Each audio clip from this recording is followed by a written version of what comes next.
Thank you, everybody. But we are in the building tonight, and tonight's going to be one of those nights to remember. So make sure you do a few things for me on a housekeeping note. One, this is season 4, episode 407, with your boy, the main man, the one and only Coach Tony, and this is the Pull Up Podcast Show. And tonight I got a doozy. I got my mans in them, really. My mans in them from FanDuel, from the Fan Appreciation Show, sitting in the house tonight. We're going to be talking about FanDuel, but it's on and popping tonight. You know, the good thing about tonight's show is that you not only get my opinion, but you get some outside opinion, you know, of some of the people that's always tuned in to the show. Do some housekeeping notes. Megan, I see you out there. Lisa, I see you out there. Ashley, I see you out there. Let's get it popping. Make sure you do a few things for me. Please like the show, share the show with your friends, make sure they share the show with somebody else. But more importantly, subscribe to the Pull Up Podcast Show as we give you quarter by quarter of sports information. But before we bring out my mans in them, Val, you know what to do. Drop it.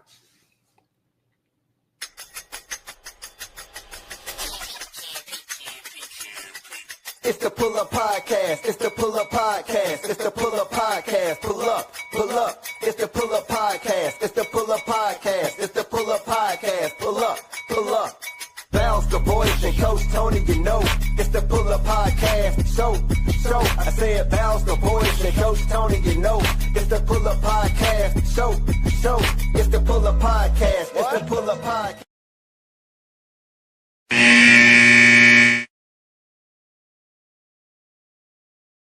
Man, every time I hit, I think I'm at an HBCU step show. I got my mans in there rolling. They know we throwing up them yos tonight and then pull out them canes, make it look real good. Hey, man, make sure you do a few things for me. If you got a comment you want to say, you want to talk about the topics tonight, because they're going to be hot. They're going to be like a barnyard fire in the backyard, roasting marshmallows. Make sure you put them in the tagline so Val, the voice, Johnson, can make sure she put them up and everyone be able to say that. Hey, introducing to the stage from my left to my right, we got the youngster in the house. We got to put him out on the stage first. My man's in them, who's my assistant coach, been with me, handles all my player development for my kids in the program. Shout out to the Tennessee Edge AAU Boys Travel Basketball Program, you know, coming off of a great hiatus. It's my man. Welcome to the stage, Coach Justin Allen. What's up, baby boy? Man, what's going on with it, Coach T? Appreciate you having me on so I could talk this ish with your guys, man. Always a pleasure. Man, and also, man, for those that don't know, he just come up off the financial investment. Y'all need some investment advice, you better get with my man. Plus, we just came off a party last week. Nice party at the crib. That was nice, though. I loved it, baby. I appreciate it. Absolutely. Hey, man. Now, my boy, who's been with me for a minute, ever since I hit the corporate world. You know, he's been with me from day one in the corporate world, rocking and rolling shoulder for shoulder, coming down out of, as we say, Charlotte, you know, in the Carolina. Even though he always repping that Carolina blue. Bring to the stage my boy, the one and only James Ward. J-Dub. What's up? What's up, Tony? Thanks for having me on the show, man. I'm excited. More than I'm excited. I want to give a little bit of love to my HBCU, North Carolina A&T. Aggie Pride. I was just in Nashville about a month ago. They had to stick y'all. Y'all came to town. They had to run y'all up out of Nashville, man. Yeah, you guys got us a little bit at Tennessee State, but, you know, I got welcome to the culture, man. Welcome to the culture. I enjoyed myself there. Man, I appreciate it, man. You always welcome in the city, man. And whenever you come in, you know what we going to do. My boy, my kinfolks, my mother from another mother, Chi-Town to the Zona. We're going from cold to the desert and then some. We go from the yard to the day's present. We got Godfather and then some. My family, the one and only, Mike D, original, Mike Drew. Welcome to the stage, boy. Represent. Hey, what up, boy? Man, Thule Park in the house. Y'all don't know South Side of the Chi, baby. Yes, sir.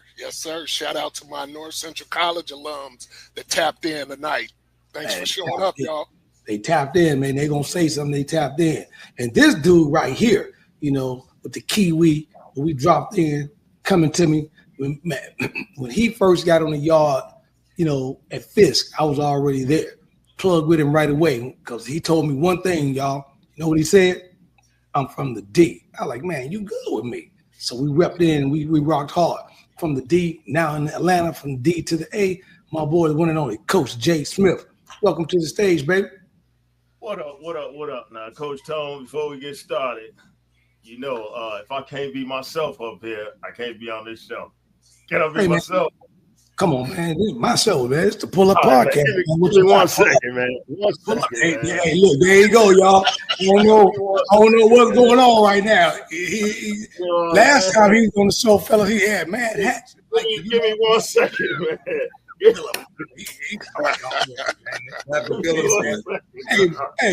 Hey, Mike, you know, James, what are y'all, man? Throw a flag, man. Hey, tell them the fans are watching, man. Fans are watching, man.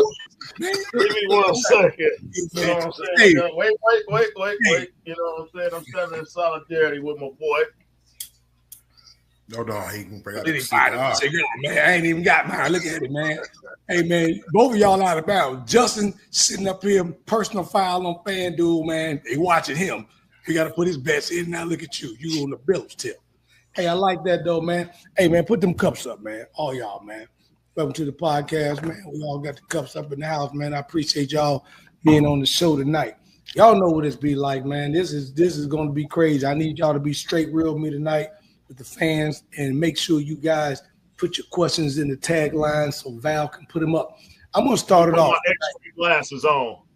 There you go. Right, so you can see through things. I already get you. Mike, hey, let me get my tapes and my G.I. Joe back from 94, man. I'm telling you right now, man. Rock'em Sock'em Robot, I'm going to need it back. Hey, man. Listen. You know what it is. Right. You know what it is. Listen, man, last week, you know, I hated to hear the news. I'm sure you guys did too, you know, and whatnot. But the feds came down and allegedly got indictments for 3 of the guys that we know that are very important to the game of the Rock. That is Coach Chauncey Billups, for those that don't know, currently in the staffing of the Portland Trailblazers, who is now on leave right now till all of this gets cited over. Damon Jones, coming off of assistant coaching with the Lakers, and then the last assistant coaching with the Cavaliers, Cleveland Cavaliers. And then we got point shaving going on that we all know truly about that situation with none other than Terry Rozier, Charlotte Hornets, when he actually got in trouble with this during the pandemic situation, who is now with the Miami Heat. So the question on the table tonight, I don't care who started off, is this.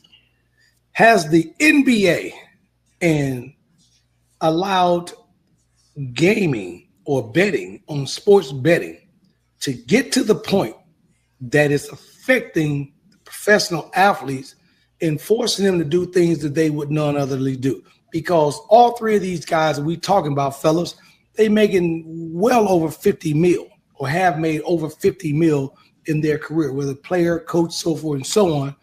And now allegedly the FBI and Cash Patel has put in something called the FBI Operation Bet. And let me explain it real quick for those that's listening to the podcast tonight. Last week, Chauncey Billups, Damon Jones, and Terry Rozier was picked up.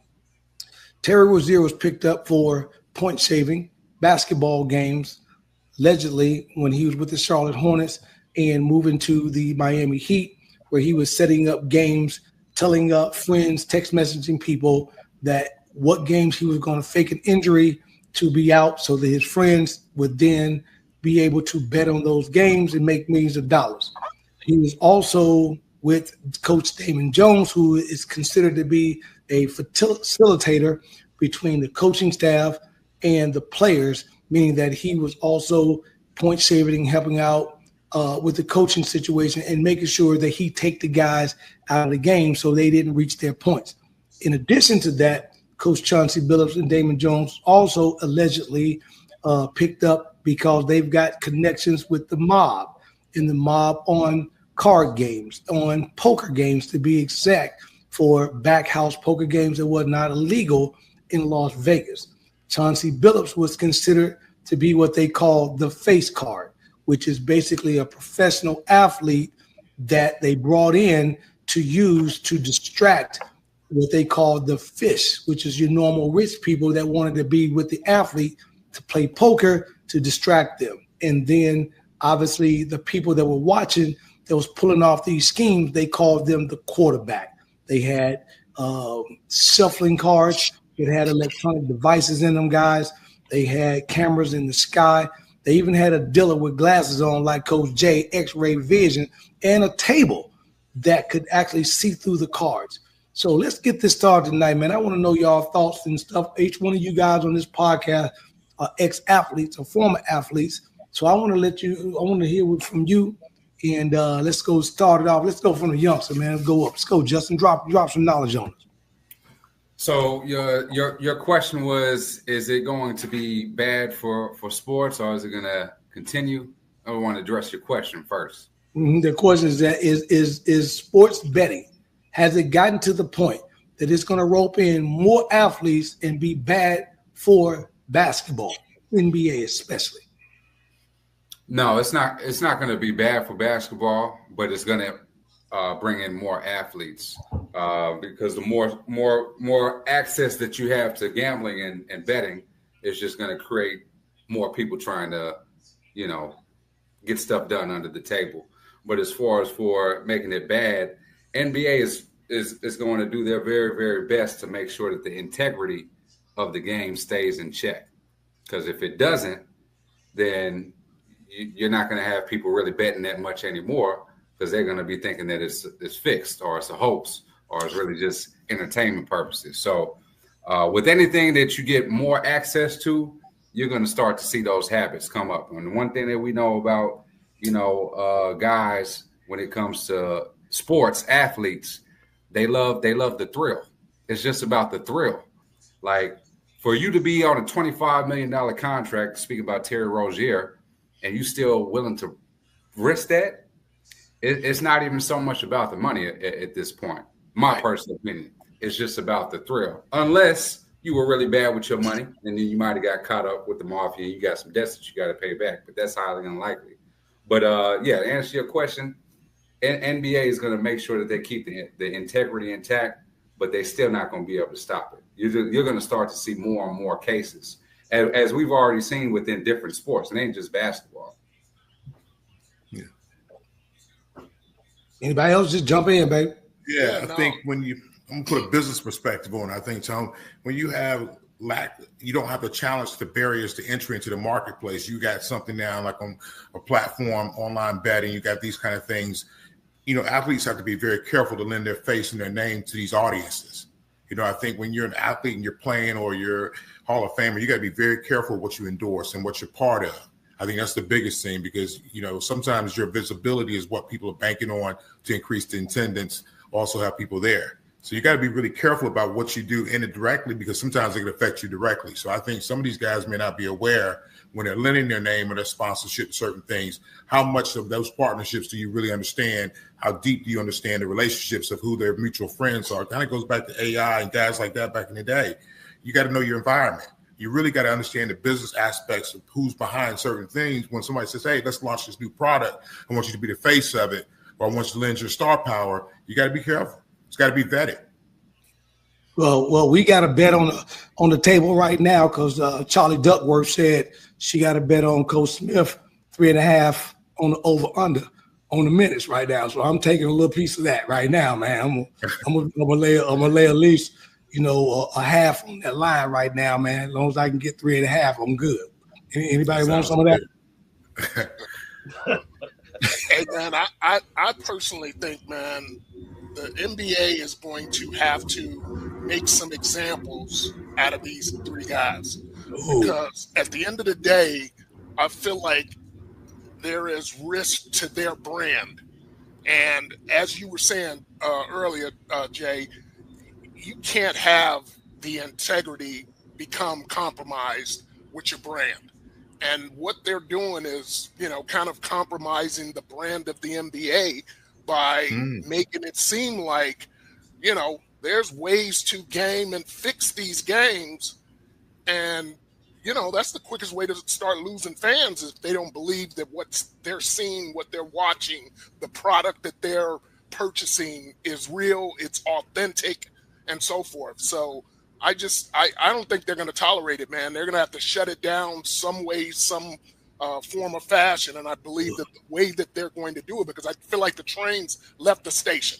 There's no peeling back the whole open, gambling up on sports. It's left the station. I think they're just going to have to make a example out of these three guys to try to deter future athletes from considering it. Tone, Drew's 100% right on what he said, and I listened to Adam Silver today address one of the topics when he was posed a question, but all he did is reiterate what was in the outline. He never said. Tell you something about that too. Yeah, he said, hey, this is what we did, this is what was going on, and this is why we found the guys to be deemed to come back to play. But he's 100% right when he's saying they're going to have to make an example of it, because you're talking about the entity of bringing all these gambling, betting sports, MGM, FanDuel, Prize Pick, DraftKings. They don't mess with that money. And if you can see, it's different when the icon and pendulum swings our way to people that look like us. But just remember, several years ago, it was a big investigation about Donaghy and all the referees. Exactly. I can go back to my 2004 Pistons. I remember when they played San Antonio, and Rasheed told them, y'all ain't shit. Y'all up here fixing game. And you could see it. But nobody wanted to address it. They wanted to sweep it under the rug. And many years later, what comes out? Donaghy was fixing games. Even Tony Brothers talking about who he could sleep with, get a certain call. Like, the integrity is just really going down, and you got to look at Adam Silver. You got to start with him, because if this was David Stern, I guarantee you this would not be so. Oh, yeah. And Jay, y'all listen to my show, and I know my boy watching tonight. Big shout out to my boy Merrill Cole, who took the Fed heat on the Adidas situation. He was on the show. Y'all remember months ago. So my man's in them. I talked to him earlier. He's gonna jump on. I really wanted him to say something, because he took the Fed heat on the Adidas situation, not even dealing with the gambling side of the house. But we're gonna take a commercial break in the first quarter, and Lisa, we're gonna come back. She says the NBA is very culpable as well. And Billups, James, and Rozier, they put their futures, their family, and the security of everything that they've already secured at risk. And that they knew that it was wrong. Now, I'm going to give you guys some information on Billups when we come back. We're going to finish this second quarter. Val, let's pay some bills. We'll be right back on the Pull Up Podcast Show.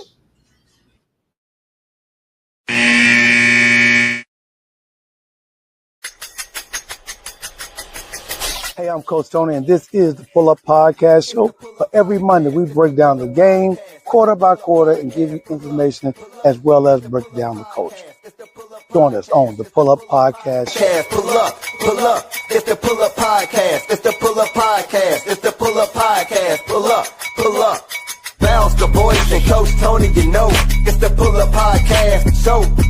I said bounce the boys and Coach Tony, it's the Pull Up Podcast.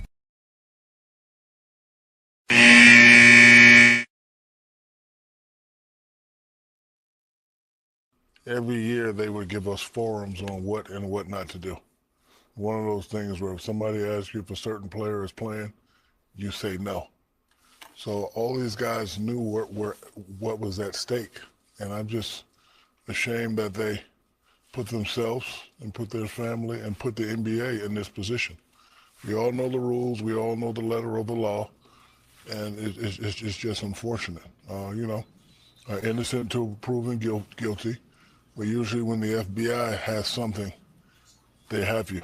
FBI, I know a lot of people in the FBI, and I've been in many of those investigations. They'll wait 2, 3, 4, 5 years, but when they come knocking on your door, they have something. And we all know the letter of the law when it comes to gambling and sports gambling. And I don't want to sit up here like I'm some perfect guy. Like every now and then when I go to Vegas, I'll play some craps and I'll play some roulette, but never gambled at anybody's house. Don't know anything about poker, so I don't know what they're talking about when it comes to the Chauncey thing. But I know Chauncey. I know Damon very well. Played with Damon, so I don't want to sit up here. But I'm ashamed that those guys will put their families and their careers in jeopardy. There's an old saying in the hood: all money ain't good money. So if you're making $9 million and you're dealing in certain things, like how much more do you need? Especially if you know you get caught, you can do jail time, lose your career. Put a bad image on yourself or your family or on the NBA. I agree with you, Chuck. They dropped the ball. Man, I tell you, Lisa, you couldn't ask a better question. She just hit it, and she's giving it to you from a female family perspective and what they put on the line. And let me give y'all some quick updates real quick. And before you get that update, let me just say this. I'm not sure which is worse, having the players, whether they're former or current, and a coach involved, or having any type of affiliation with the mob. I mean, that's a double-edged sword right there. Oh, You yeah, know what I mean? yeah. Just the idea that the mob is involved with this, Right. just erodes the credibility, if you will. Yeah. And I'm going to give you the update. So the update earlier was talking about, Jay, you kind of alluded to it. Supposedly, the news that came out today, they've already brought in 35, supposed to have another 30 coming in today or tomorrow. And Adam Silver was actually on an interview already early or late last week, 2 days prior to. And they asked him about it. And he says, man, we got to get this gambling that we got going on under wrap. And everybody like, what are you talking about? He's on the interview. No idea. The arrest hadn't even come down. And Shamgod on ESPN had reported a day before. And they're like, well, how do these two people keep talking about this gambling? And all of a sudden, it came down the following day. So they kind of already knew what was going on, kind of what Jay was alluding to, because if this was David Stearns, it wouldn't have happened, not even in this particular way that was going on. So when you're looking at this, I was listening to an interview with the mobster who actually did 15 in the yard, and think about it, us brothers struggle trying to get a gig, especially don't get arrested. But he went in the yard and was set to do 25, did 10 and a half, came out on 13, 2 years probate, got 15 in the yard. Came out, and the FBI met him the day he got out, and he has now, 30 years later, is one of the more wealthier guys, and he's been in the NCAA, Major League Baseball, NBA, NFL, teaching how to stay out of trouble. His exact words was, Jay, you may not like this. Chauncey was in bed with the mob while he was in Detroit, got caught up on a difficult situation and couldn't get away. And what the mob is going to do is they may tell you you're going to work it off 2 or 3 months, but you making them paper, you ain't working it off 2 or 3 months. Come on, man, you ain't getting up out of that yard. So he ended up being with the mob for quite some time. Because of the money they were requesting, people tagged on. So the question now on the table is, with these new 35 or 50 or 55 or 60 indictments, do you guys think there are more NBA guys coming, whether that be players, coaches, or people within the whole gamut? Do you think that there's going to be a lot more indictments? Do you think there's going to be people that's announced? Because today, LeBron James' names came up today as a possibility of one of the guys that quasi or allegedly showed up to one of these poker games. Oh, 1,000%. I was watching the video that you were talking about as well, where you talk about they got tracked over 3,000 calls. 3,000 calls. 1,000%. And these investigations have been going on since like 2022, 2023. And you've seen it in different sports, not just the NBA, NHL, MLB, MLS. So they're tracking all of that down. Unfortunately, I just think it's going to hit the NBA the hardest because, like I said, well, maybe MLB, them the two that's making the most money, guaranteed. And I think one of the things that we have going on, and you see all the players that actually have gone broke, a year or two out of the league like that, is just because they're trying to upkeep a lifestyle that they really can't upkeep after they retire out the league. So then you get caught up trying to gamble. You got that competitive spirit. And then before you know it, shoot you down in the hole. And you just trying to get the next bet to get out the hole. Try to get your family up out of it. And then you go and mess with the mob. And Greg, my boy Greg Jackson, NCC alum, baby, says, before they let him go or set an example, they try to get trapped. When you on the line and they telling you about to do 25 in the yard, man, somebody gonna speak out, man. Somebody gonna speak out. I'm not about to do that 25, so somebody gonna speak out, man. What y'all other brothers thinking? Here's probably unpopular opinion. Okay. Out there. How much do y'all think that this administration have potentially to do with this as well? Man, you think about kind of in a NFL, they shut down the Colin Kaepernick deal. Correct. NBA went to the bubble. MLB really, I haven't seen too much protests, you know what I mean, for social justice done in that sport. Right. But the NBA, they let them brothers kind of do what they want to do. Yeah, Black Lives Matter, man. And my mans and them, payback, man. Yeah, he's going after all of his, adversaries. Yeah, he is. Well, let me say this, Coach Tone. While I love the player Chauncey Billups, all right, and because when I have my sports talk show up in Detroit with Rob Parker, he would always come. Shout out. Gifted, good shout out. The autographed jersey tag still in the back, shoes, everything. He supported my my fundraiser that I was going on. I'm disappointed in the person and the man with these allegations that has come out. Us up here know that if we have one of them contracts, let alone play in the league 10 plus years or coach that many more years, we will be, beyond grateful. There's no way we would put our families, ourselves in jeopardy like that. Now, back what you said about the mafia and the NBA, are they just going to let the guys out to hang? Well, it's showing they're going to let the guys go out and hang. Again, you hearing all the names, you seeing all the faces, you hear a couple of mafia names, but you don't never see their faces. Am I right? You ain't seeing their faces right now because the mob, hey man, real mob moving in silence. It kind of goes back to Coach Tone, and you'll be aware of this too. But I was coaching a couple of years ago with the play-to-play type scam. You can go back to Adidas versus Nike with Sonny Vaccaro. But even if you go back to the play-to-play type scam, when you start looking at these various colleges and universities, you can look at Arizona, Auburn, Indiana was there, and even Michigan State. All you seen was the brothers that was lambasted, even though the coaches was found guilty, and they were still taking jobs and they're still coaching. But we were the job. You better get a $30 million contract. The NBA is gonna let them hang. Right. Yeah. And I think some of the guys are being persecuted already in the court of public opinion. So like you said, you're not seeing the mafia, but you're seeing out front a couple of NBA players being exposed, regardless to being guilty or not. But it's already some damage being done. What you want to see, James? What you want to see, John Gotti? I don't even know what I want to see, but I want to see. But let me be careful with that, But no, real talk. Keep his name out your mouth. I keep it. So I got to think about that one. I got to do some research on that one. Hold on, man. For emotional purposes only, John. You got to pull up, man. Hey, man, outside the shot, John. We good, man. I had to back up a little bit, No, but I just think, like you said, I think this, Jonte Porter, going back to what happened with him. Now this has continued to drag out, being more exposure, more names being added to the list.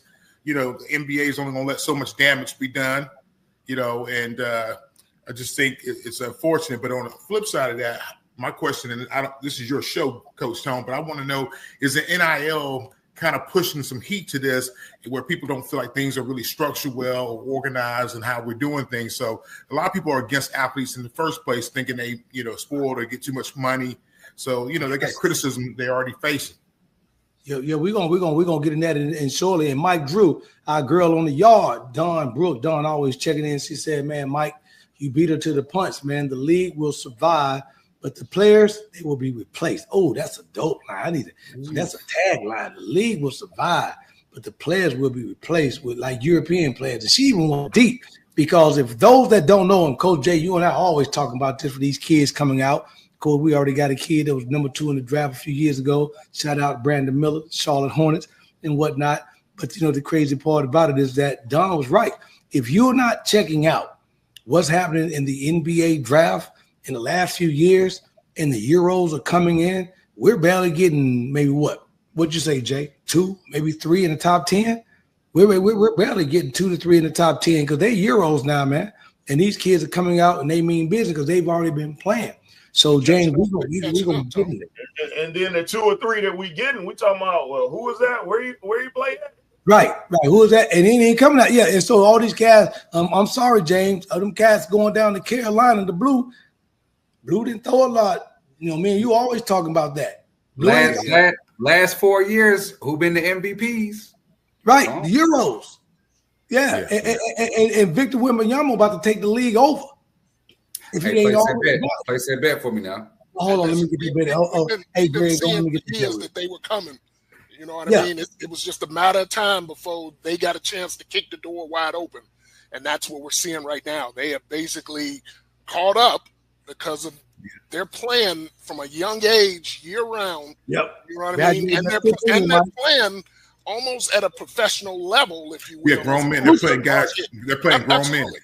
Absolutely. Grown men. Hey, we're going to take a halftime break and we're going to turn the show. We're going to come back with another question to turn it real quick. We're going to jump into this next topic. We'll be right back with Coach Tony and my mans and them. This is the Pull Up Podcast Show. Val, we got to go in halftime. I got to talk to my squad real quick because I don't know what they do. Jay pressing, Mike got zone, Justin doing something, James playing man to man. I got to go in and talk to my kids. I'll be right back.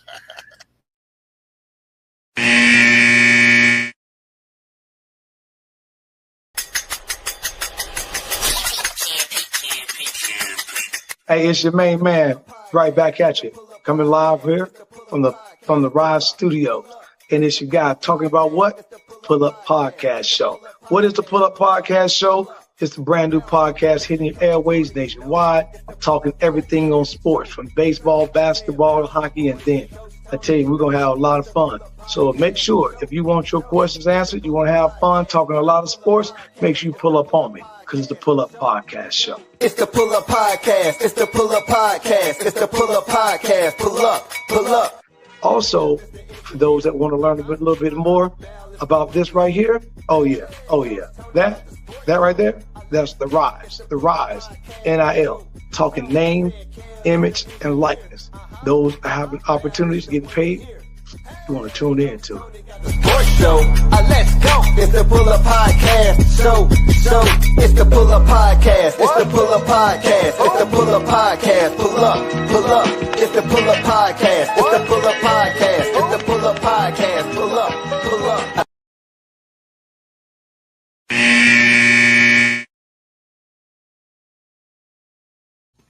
Man, welcome back. Third quarter, coming up out the locker with your boy, the one and only Coach Tony. This is the Pull Up Podcast Show with my mans and them in the house.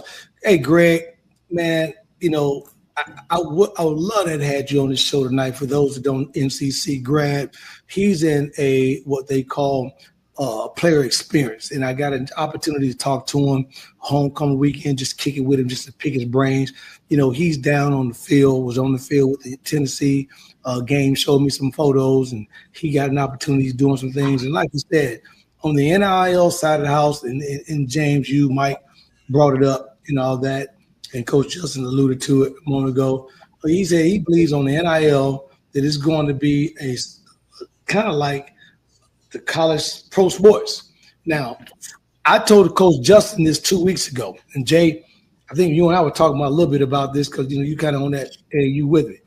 But I don't know if you guys have heard, the EYBL is now moving to a fall league. Not only having travel basketball in the summer, but money. So Nike is saying, what we're going to do is scoop all this. So the question on the table, or the comment real quick for those guys as we transition. My man's in them, the one and only Coach Tom Izzo, love him to death. He came on air yesterday, and he made a statement. The statement is in reference to the NCAA received information, fellas, from a G League player that he was wrongly done because he accepted the opportunity to go to the G League to play basketball. But the NCAA and the NBA capped his earnings at 250. Whereas if he would have went to college, he could have received NIL money and endorsements and made as much as he want, i.e. Cooper Flagg making 30 mil, and then went to the league. So the NCAA has now received some heat as to accepting the G League players. So for those that are listening that don't understand, several years back, David Stearns, rest his heart, before Silverman took over, made the last one and done player was LeBron James. The information for the league in terms of it was getting too young, so they was trying to change it to get the youth back into the NBA. So the NBA came up with either one or two situations. You either could come out of high school and go to college, play 1 year, and if the NBA thought you was ready, they could draft you, or you could stay in college and do whatever you had to do. This is pre-NIL. And then if you went to the G League, you got an opportunity to get paid $250,000, and then if you made it to the league or you made it to the NBA, they could pick you up. Fast forward, the NIL hit in 2023. The NIL hit right in the middle of the pandemic. It opened up a wave. Companies jumped on it. Boosters jumped on it. Now these guys are saying it. So Coach Izzo made a comment the other day as to, okay, I can understand recruiting, right? And Jay, you and I are here every day. It's the portal and getting kids and getting players out of the portal. Now you're trying to tell me you want to add G League players to the portal that have been playing for 2 years in the G League making $250,000, and they pissed off because the teammate that they thought they were better than decided to go to Duke, Carolina, and they getting that Jordan money, making real paper, and they ain't got to jump to the league, i.e. Bronny James, who make $10 million, sitting behind whomever, out in USC. So the question on the table for you guys, will the NCAA allow these kids to go? Because what they're trying to propose is this. I want you to listen to the proposal. If you take the opportunity to go to the G League and make $250,000, if you leave after your second year, you can play up to 2 years in the G League. But if you leave after your second year, the NCAA will give you your 2-year scholarship back your junior and senior year to play college ball. Is that fair or not? Because right now, Coach Justin can tell you we're struggling with high school kids, even getting them a look, even getting them an opportunity. And Rick Pitino already said last year at St. John's, what? I will be a fool because I'm the godfather to go recruit a high school kid when I can get everybody out the portal that I need. I see you shaking your head, James. Go ahead and start us off, James. What do you think? I think it, I don't know how I really agree. I'm kind of mixed on it, but when you think about a coach that can recruit half his team in the portal, and you can get experienced guys that played in the G League for 2 years versus someone 17 whose body hasn't filled out yet, and it's all potential, and they're not even a top 50 player, then I'm going to go to the portal, and I'm going to, take one of those guys that's been able to play in the G League for 2 years. So consequently, that's going to minimize the scholarship offers for guys coming out of high school in the top one over 100. The 100 to 300 range is going to really make a scarcity of resources, even NIL money at a top Power 5 conference. Right. Yeah. Yeah, I think the high school kids are the ones that are, going to get hurt the most by this. Because like you said, this portal thing, man, this has just opened up at Pandora's box, man, that, has never been seen before. I mean, you guys that probably have played minimally on squads. I'm not, maybe you were coming off the bench. They're still way better than a lot of these high school kids. Oh, for sure. You know what I mean? So coaches are going to lean in that direction first and foremost, unless you are one of those top 50, top 100 high school players that they're predicting that you can't miss or something like that. But at the end of the day, man, to answer your question, I almost feel like, man, the G League is not too much higher than college basketball to me. You know what I mean? You do have some players that'll go down. Like for example, the guy that won the slam dunk contest 3 years in a row. Right. He's just getting his first right. real multi-year The contract after playing in the G League for quite some time. Right. Now, is he better than a high schooler? Absolutely. Is he better than a lot of the guys that are coming out of the portal? Maybe. I don't know. Probably. Yeah. He's probably played some better competition, I would think. And Coach Jay, what you got? Yeah. Coach Jay, what you got? I saw you ready to say something. Yeah, so I kind of agree with Drew. Here's the if you want to call it the caveat of this, it's only really affecting basketball. Right. If we really be baseball and hockey already got you got to come out of high school, baseball and hockey, and work your way through. Well, not only that, Coach Tone, with football, Kirby Smart down here, these colleges or these Power Fives now are paying their high school recruits $20,000 and $50,000 and $80,000 to keep their commitments. Just to keep your commitment and say you're going to USC, not even flip flopping. So that's why I say it's really only affecting basketball. Now, I think the NBA is trying to figure something out, and that's why they're kind of backing this. I just don't see it lasting long, because now you're taking the amateur sports part of it out of the equation, and it's coming pro, semi-pro, however you want to classify it. That's what it's becoming.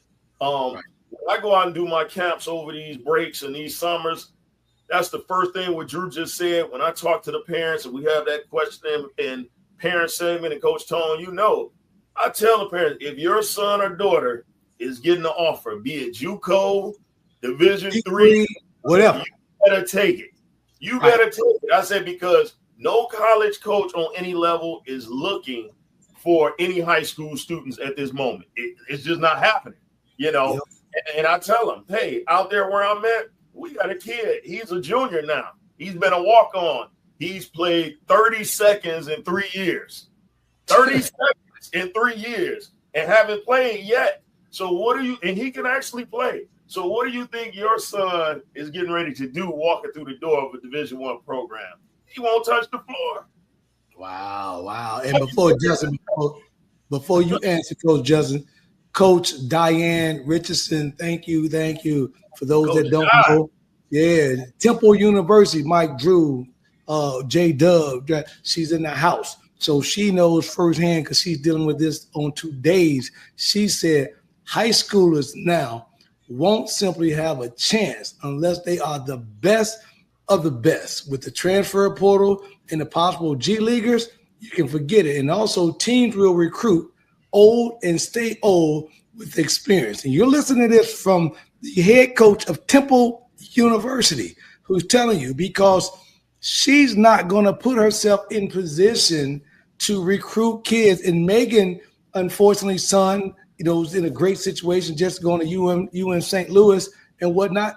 She and I, working with me all summer, we just came out of this experience trying to get it. And Coach Justin, the reason why I want to leave you last is because you're my trainer. You're out there every morning with my guys, ball handling and working out. You're doing all the hard work before we get into AAU, before we get to gym and all that. What's your perspective as you're training these kids, and you're also talking to these parents as well? Yeah, so I would lean toward what Coach Jay was saying, as far as they're going to be looking for those who have already committed to some type of college experience, whether it be JUCO, D1, D2, mid-major. Because here's what I think. You can correct me if I'm wrong. If you're deciding to bypass NCAA and go straight to the G League, I'm thinking that you're not really getting the true X's and O's and really playing within the system. And more so with G League going to professional basketball, it's more so, 4 out. We're doing high pick and roll type. It's not really playing any real systems as far as in the offensive structure with defense. And a college coach is going to want that more so from a kid who's more susceptible to listen. So it's going to start from a JUCO, a mid-major, someone who hasn't really gotten their shot yet. But I feel like they would look at them before they would a G League player who's been in an atmosphere where they're more so doing their own thing. They're not listening to an actual coach as much when it comes to putting in and implementing a system. Okay, Coach Diane, I'm going to put you on the hot seat. Thank you for checking in. You are the truest of the truest on this podcast tonight. I want you to, if you could give me your opinion on that, what Coach Justin just said. You know, you are now trying to build a program at Temple. I reach out to James in North Carolina. He's got a kid in Charlotte, North Carolina who can flat out play. But you also got a kid, as you mentioned a moment ago, that's already G League potential to do whatever else. And we're talking about boys. So girls is coming next because Athletes Unlimited and Unrivaled about to expand that league. I was just on the phone today talking to some executives on some things just right here in Nashville because we got a team.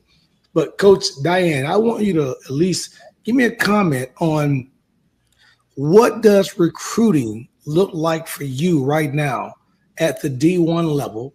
And I know you and I spoke a few weeks ago, and you're already past 26. You're already looking at the 27 class.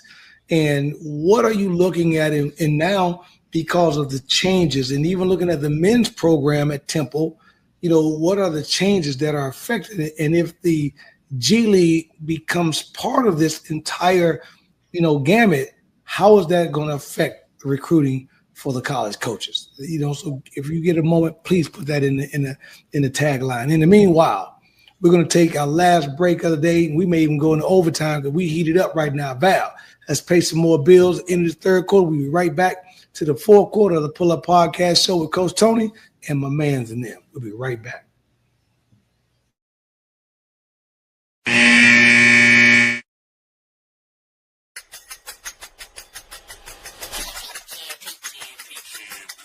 It's the Pull Up Podcast. Are you a small business owner looking to grow? Introducing the KeySpot mobile app.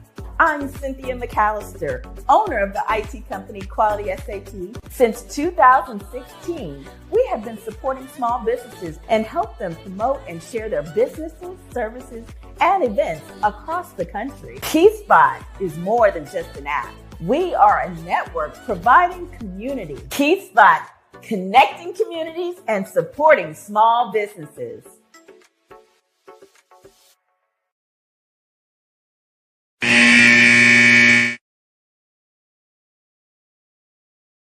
And welcome back to the podcast show with your boy, the one and only Coach Tony, and my mans and them sitting here.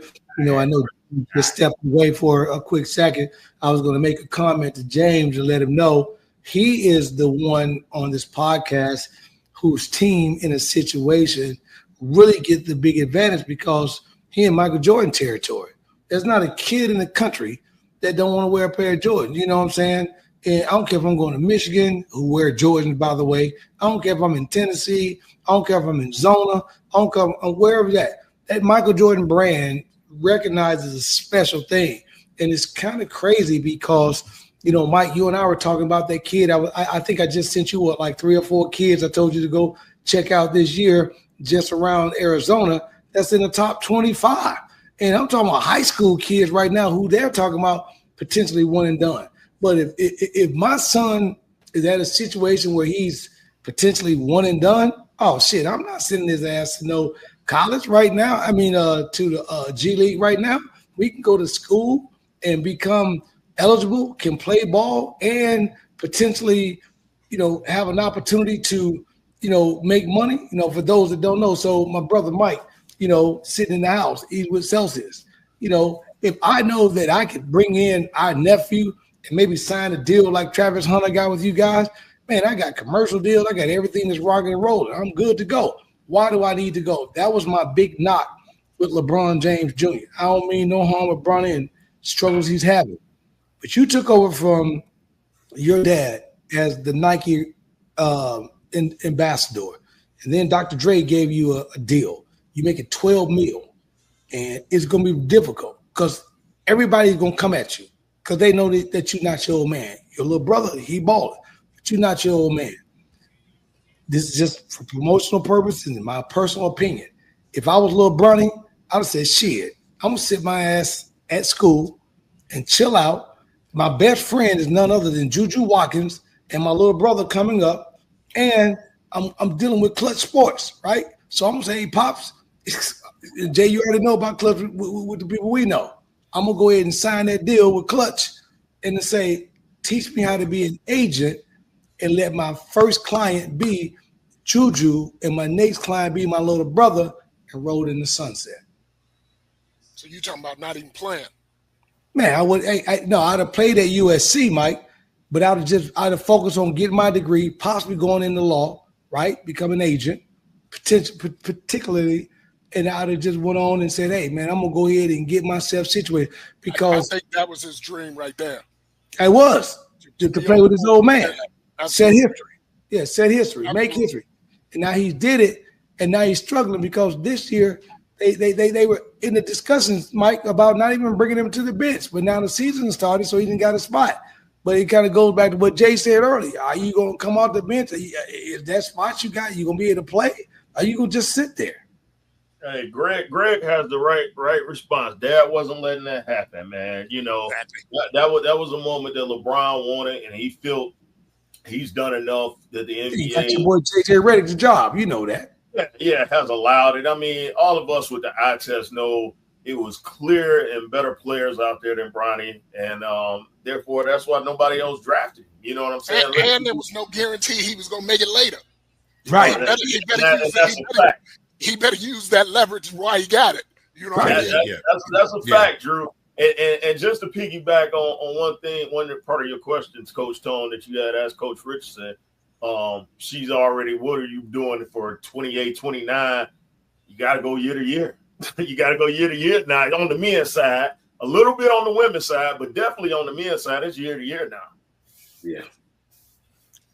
Yeah, but I think also Bronny had to go when you think about the sales and things of that nature for the Lakers, ticket sales increased. You know, that was that window, that small window of time when you know your talent ain't quite there, so you need that endorsement to your dad's shoulders, kind of get in the league. And then also, like I said, ticket sales, JJ Redick and LA was selling. So being that it's a superstar market, tier one market, that plays a part. But you know, somewhere like Oklahoma, anywhere else his dad would have been, Cleveland, I don't think it could have been pulled up. Plus, JJ had a podcast going on, Jay, and Coach Richardson, thanks. She says, and I feel her because I'm looking at this, just stepping off the college sideline back to high school. She said the Division I athletic directors are looking for simply wins and success.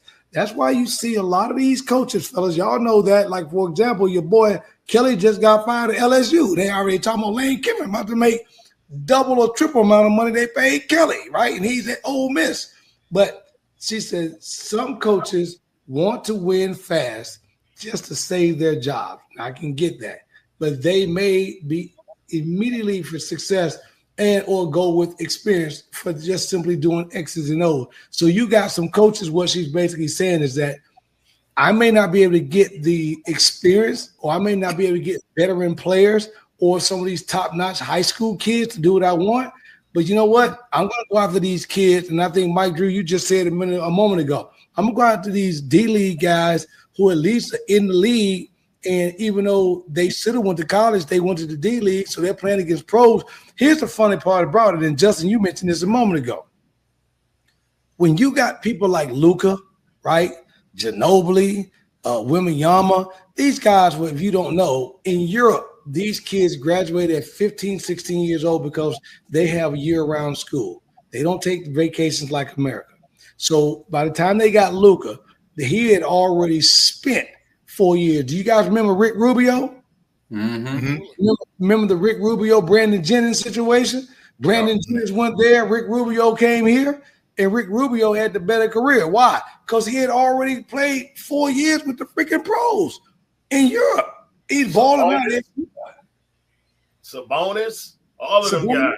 Yeah. Man, come on, man. I think the youngest Ball brother went there too. Australia, someone played one. Yeah, Melo went over there, man, in the Ukraine, I think, something, and he killed and came back. Yeah, man, it's you know, you look at Tony Kukoc. You look at before even Tony Kukoc. What was the kid name that played at Jersey? Oh man, that was my boy. He scored 105 points in a game in Europe. Nobody ever talked about it. It came up on my Instagram the other day. I knew they were coming in, man. At that particular point, it was kind of undeniable that talent was slowly but surely catching up with the talent here in the States, man. And look at it now, man. The top 10 draft this year? How many of them? 7 out of the 10 were from Europe. Europe. Yeah. They coming, man, and the balance of power has been. And Michael Jordan kind of said that years ago when they went over there to the '92 draft. That they go, oh wow, the Euros have kind of come in, and even though him and Pippen shut down Tony Kukoc and did what they had to do, but he's like, yeah, the Euros are coming. And just think, they're talking about the Euro step. If it wasn't for Ginobili, we wouldn't have the Euro step.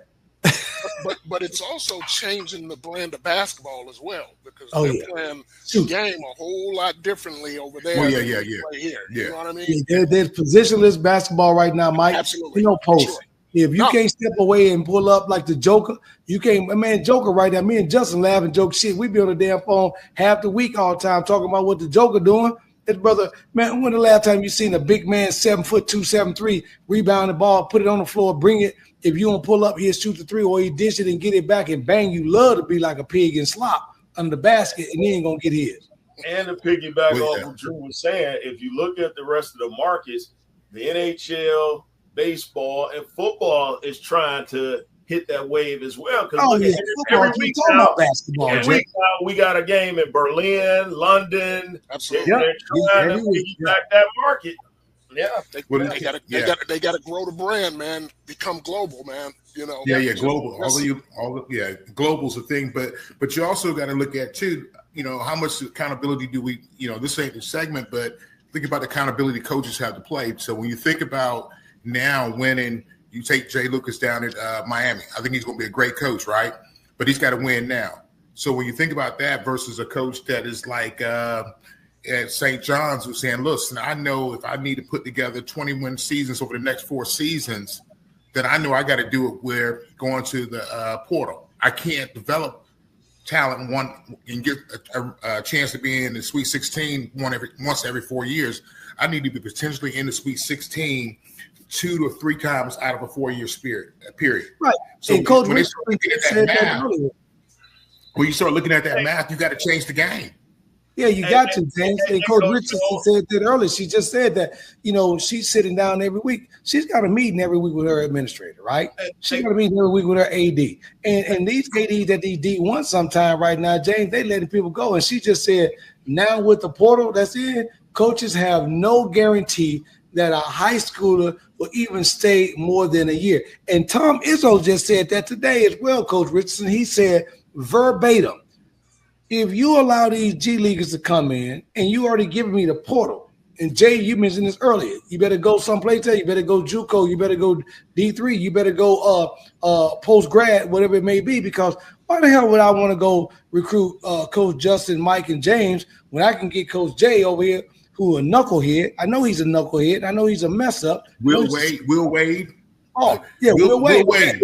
Give me a checkbook. Will Wade said, give me a checkbook, baby. That's all I need. I went in the middle of the night, he went to Carolina and got one of the players. Will Wade said. Yeah, in the middle of the night. And it was crazy, James, because they said if they fired him, he didn't care because what? He go back to the crib, sit down, and if these schools let him go before the contract is out, Coach Richardson, correct me if I'm wrong, but if you fire that coach before the contract is out, the school has to fulfill the payment of that contract for that coach unless they take another job. If they don't take another job and I'm getting paid $20 million, I sit at the crib and get a $2-3 million contract per year. Now, anybody on this thing, would you go work and take a job if you're getting $2-3 million a year and you don't have to go nowhere? Shit. And Coach Tone, that's what I was talking about. He was one of them pay-to-play coaches that end up getting out of LSU. Now, he was the only one that bit he killed everything, and he still made it. Went down to Sam Houston after that. To add back to what Coach Richardson was saying about the high schoolers not staying more than 1 year, and I don't know if you've seen the clip where Deion Sanders last week went in that room and told all the kids, hey, this is what I'm going to do. I'm not naive. I'm not dumb. I'm not stupid. I'm going to put a clip together. Y'all going to practice. Y'all going to play. we're going to help y'all get in that portal. We're going to put together a package. We're going to splice it up. We're going to do everything you need to help you get out here. Don't come to me talking about you staying and you ready to go next week. Yeah. So I agree. Yeah. Yeah. And I don't know if y'all even knew about it. They said the kid that transfers 3 to 4 times in a 4-year career, Mike, this is going to mess you up. I know little Mike just came out. But a kid that transfers 3 to 4 times in a 4-year time period is set to make more money in those transfers of 3 or 4 years than the kid that stay.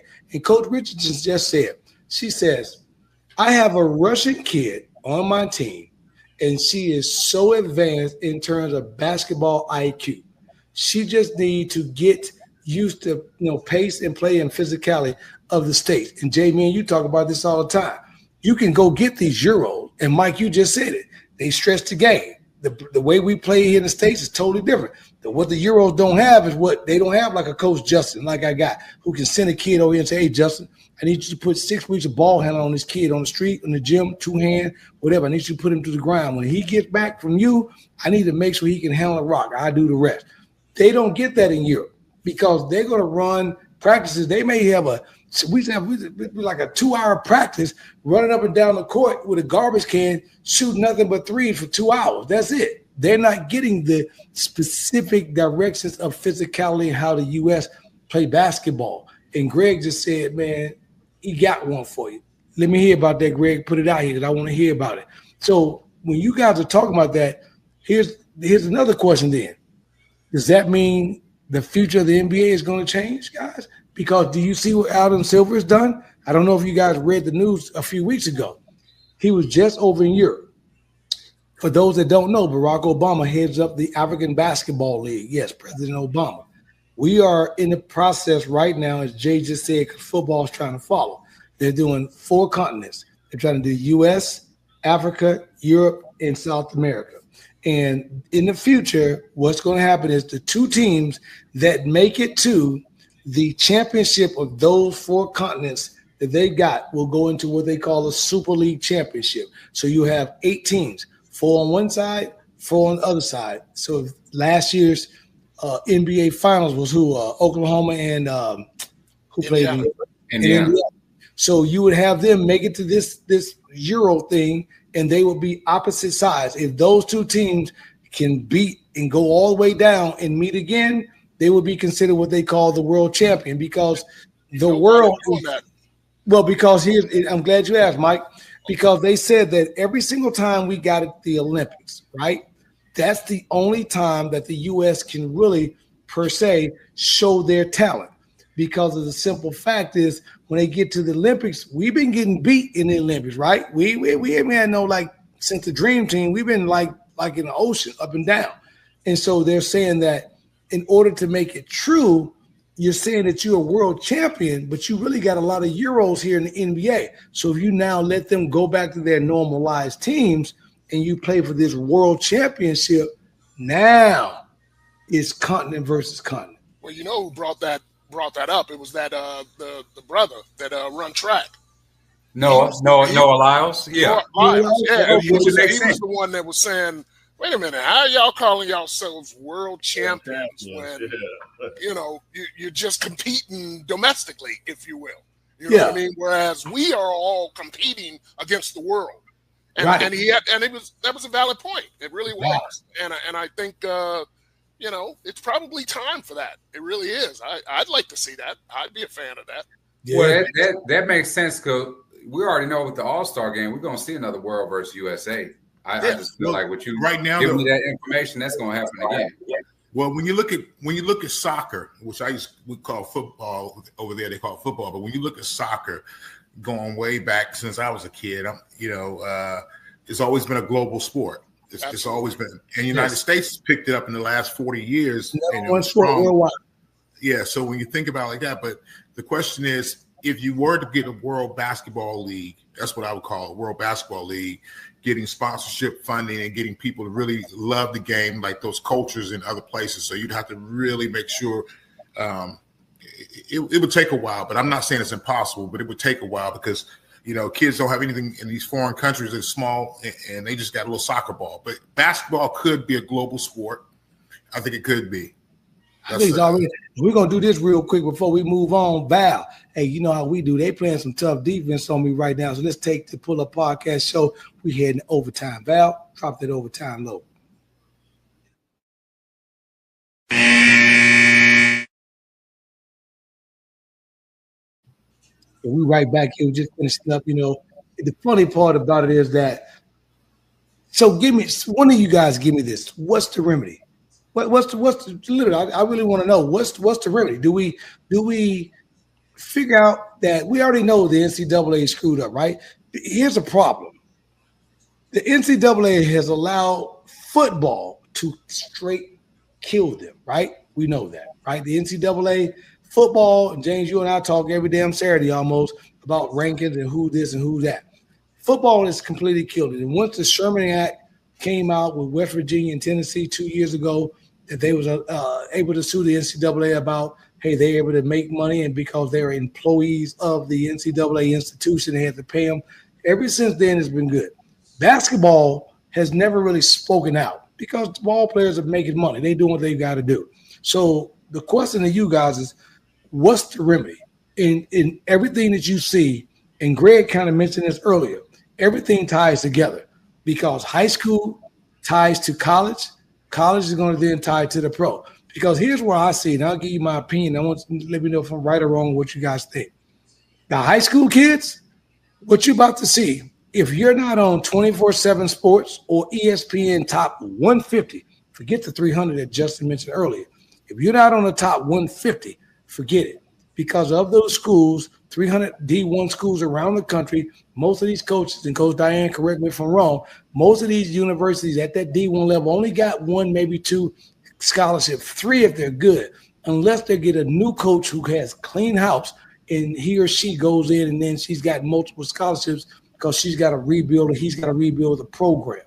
But if you don't see that, then you're sitting on a situation where top 150, and if you do the numbers, 300 schools, that's only 1.5, 2 kids per school. That's if each school were able to get 2 athletes. So as we come down to the end of the podcast here, guys, what do you think the remedy needs to be in terms of moving forward? Because Megan, her son just came out of Oak Park, Illinois, right outside of Chicago.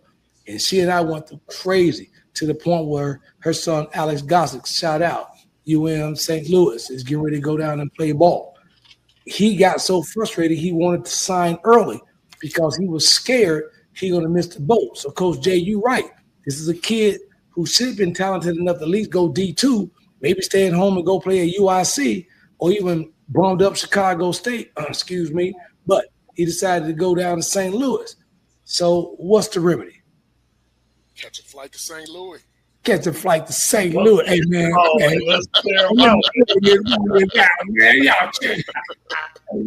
man. Man, you tripping, man. T-Bone and St. Louis. St. Louis, they want their quarterback, man. That's cool because nobody knew us. Man, I'll tell you, and Megan just said, she said that basketball is one of the most inexpensive sports to play for young people. Kind of, sort of, Megan, because Justin and I tell you, he's on that road. He's in that circuit. That circuit ain't cheap at all. It goes, we're going to Indianapolis, to Atlanta, to Oklahoma, to Vegas. Y'all hitting them parents with that inflation, huh? Hey, Mike, cool out, man. You need to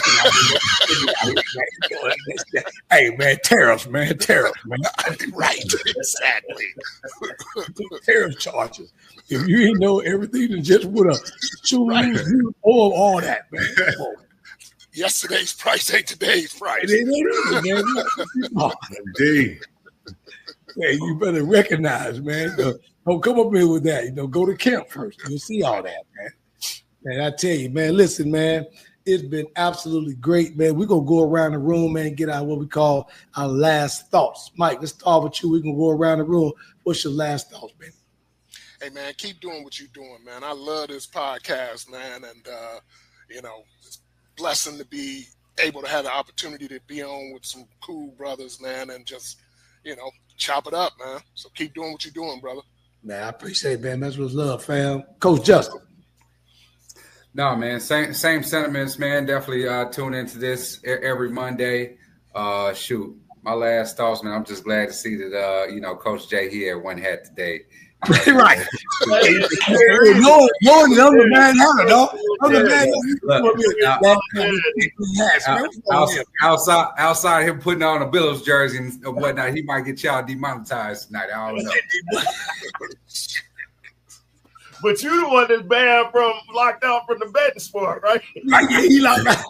Try to get me Hey, why you bringing up old stuff? Purposes only, Jay. For Why you bringing up old stuff? They done changed the locks on them, huh? Yeah, you said they changed the locks outside. Yeah, I've been checking the door like this, man. That being, man. Damn, don't work what's good down in North Kakalaka, man? What you got for him, man? Man, I just want to say, Tony, it's always a blessing, man, just to be on the show with you, see where you came from, man. The corporate days when we used to rock with the golf club, we used to swing the golf clubs and do things. And now to see you worldwide on the show, man, being global. But more importantly, man, just seeing how you raised your son, man, seeing how little Tones come up and just watching him grow, watching you be a father, involving him, and, what they see is what they become, man. So just mad proud, bro.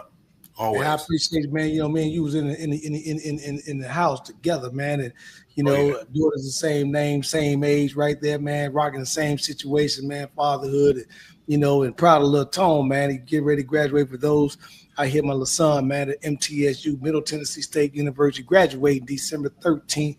Proud of him. He's in the sports world too, on the side of the house of mass media and music production. Coach Richardson, that was a sign. I'm gonna send him up to Temple. I'm going to send him up to Temple, put him on the bench, make him work, make him go out there, knock on doors, go recruit, film, game, whatever you want him to do. I'm going to send him to you and get him right, And Coach Jay, Justin was right, man. Go on with the Detroit stuff, man. You up in there, man. Hey, man, look, man, it's always a pleasure, man, to be up here with the fellas. Go give me some Coney dog, man. What you talking about? It's always a pleasure to be up here with the fellas to laugh and, talk our ish, and hit the serious moments when it needs to be, and so we need to make sure we do this again. Coach Richardson, Coach Tone, and I be up there either for that Michigan State game or that VCU game. We'll be up there for one of them games. So looking for us. But always a pleasure, man. And man, I love again when when they talked about that, Mike, we ain't got to pull up the shot. They already know Southside Sox in the house, man. You see what I got on Madhouse on Madison, man. In case y'all didn't know, man, which how we do it on Madison Avenue, West Side, man. West Side, we throw it up, man. Listen, man. When Val was talking to me about the show, we were doing stuff, and I was kicking it with Megan, and Megan again, love you to death, classmate, for throwing it out because she's going through some things because she, as a mother, just experienced her son through recruiting process, through some personal trials and tribulations she just had, and then to do some things that she saw what I was talking about, to give the podcast a little flavor, man, and kind of give you from a mother's perspective what she's going through. And Coach Richardson, man, I always completely love you. You give it real because we can talk the talk and walk the walk, right? But you're sitting there living it every single day. You know what the ADs are talking about. You know what we're doing. So I appreciate you guys very much so. And I'm telling you, I got a podcast coming up pretty soon that I'm going to put out for everybody. And you got to tune in because it's going to be absolutely off the charts. But listen, my man and them, Chi-Town to the Zone, Mike Drew fam in the house, Coach Justin, sister, man, keep doing what you do. J-Dub, we're going to always keep it like that. And by the way, man, Justin, tell you, man, I just shot a cool 84 the other day, James. So get your sticks ready, man. Mike will tell you I'm sticking that rock, man. And Jay will tell you, keep the clubs in the trunk. I take the basketball out. I keep clubs in the trunk. We ready, baby. We ready. We ready. Yeah, man, I like that. We're going to get it down. And Jay, man, you already know, man. Y'all brothers, man, any of y'all got any last words real quick? Peace. Man, I tell you, man, listen, as we start to get up out of here, the Rise is what I'm working with, man. This is my own personal, club, that I'm doing my sports agency side of the house. We try to help these kids maximize their potential to be the best they can. I got a young lady right now who's a tennis player. Shout out to Malika Chinyeri. We're on the horn right now with anatomy, leisure wear, working with some things. We're allowing her to figure out what's her potential to get as much as she can and maximize as much as she can. Coach Richardson, she sees it every day because she's got to deal with the NIL. And then obviously my girl, my sidekick, who's taking the back seat tonight because she know I have my mans in there ride with me, Val the Voice Johnson. She got a book, for those that don't know, called A DJ Saved My Life, where she talks about the trials and tribulations that she had to and utilize being a DJ to get her back to the podcast world. For those that don't have the book, scan the QR code, you can get it. And then obviously, for those that don't know, we switch from sports to entertainment and music on Tuesday nights with Interludes Talk on Tuesday, where Val and I get a chance to kind of go do some movie reviews. She does reviews on one side, I give you the hood reviews. That's how we do. But fellas, all y'all brothers, man. And Val, welcome to the yard. There she go right there. She always gonna come on. What's up, Val, the voice? Man, what's good with you? We gonna hit these credits. Peace.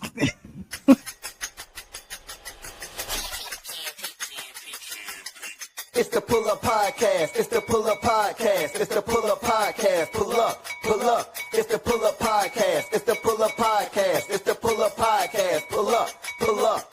Bounce the voice and Coach Tony, you know. It's the Pull Up Podcast. Show. I said bounce the voice and Coach Tony, you know. It's the Pull Up Podcast. Show. It's the Pull Up Podcast. It's the Pull Up Podcast. It's the Pull Up Podcast. Show. It's the Pull Up Podcast. It's the Pull Up Podcast. It's the Pull Up Podcast. Show. Kev is the engineer. Val is the one you hear. Hey, Coach Tony got the sports show. Let's go. It's the Pull Up Podcast. Show. I said Kev is the engineer. Val is the one you hear. Hey, Coach Tony got the sports show. Let's go. It's the Pull Up Podcast. Show. It's the Pull Up Podcast. It's the Pull Up Podcast. It's the Pull Up Podcast. Pull up. It's the Pull Up Podcast. It's the Pull Up Podcast. It's the Pull Up Podcast. Pull up. Let's go. Hey. Let's go. Hey. Let's go. Hey. Let's go. Let's go. It's the Pull Up Podcast. It's the Pull Up Podcast. It's the Pull Up Podcast. Pull up. It's the Pull Up Podcast. It's the Pull Up Podcast. It's the Pull Up Podcast. Pull up.